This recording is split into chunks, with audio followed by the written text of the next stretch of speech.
Good evening, welcome to Midlands Today from the BBC. Tonight, desperate for a council house in Stoke-On-Trent, but could families there have been pushed further down the waiting list by Londoners?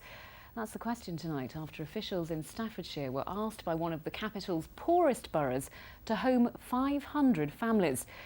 It's led to accusations of social cleansing and claims that the government's controversial cap to housing benefit is to blame. The Brighter Futures Housing Association received a letter from Newham Council asking it to take on 500 families. There are currently around 32,000 people on the council housing waiting list in the London Borough. In Stoke, around 3,000 people are waiting for a house, and you get between £250 and £400 a week in housing benefits. But as Kevin Reid reports, the proposal has not been well received in the Potteries. With thousands on the social housing waiting list and high unemployment, Stoke-On-Trent has its own problems, and the prospect of 500 families from East London being moved to the area has not gone down particularly well. We haven't got jobs for ourselves, let alone another load of people coming from a completely different part of the country. There isn't any properties for our people that live here anyway, is there? Knocking houses down, but they aren't building any. Look at the facilities round, not many.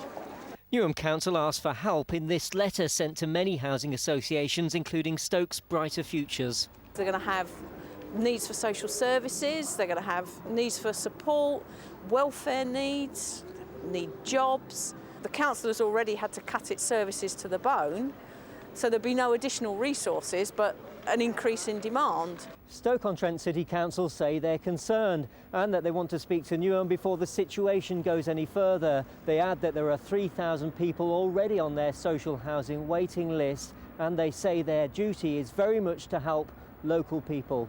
But Newham Council say the government's cap on housing benefit is forcing people from expensive parts of London to their less costly borough, and opposition leaders claim this situation is the tip of an iceberg.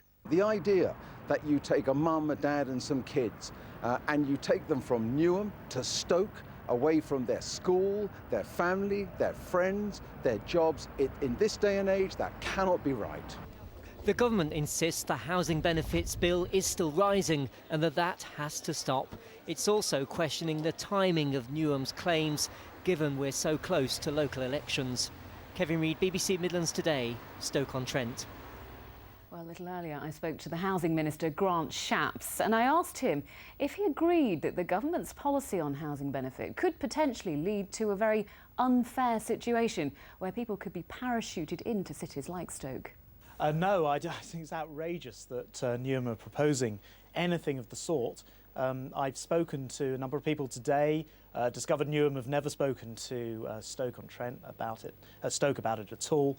Actually, it took the local BBC radio station to call Stoke Council before they were involved in it at all. So, I mean, there is no scheme. It's outrageous that Newham are proposing anything of the type. Actually, I think it could be well be illegal. It's certainly against the regulations that I'm circulating, and I'm calling on Newham to make clear that this is not going to happen.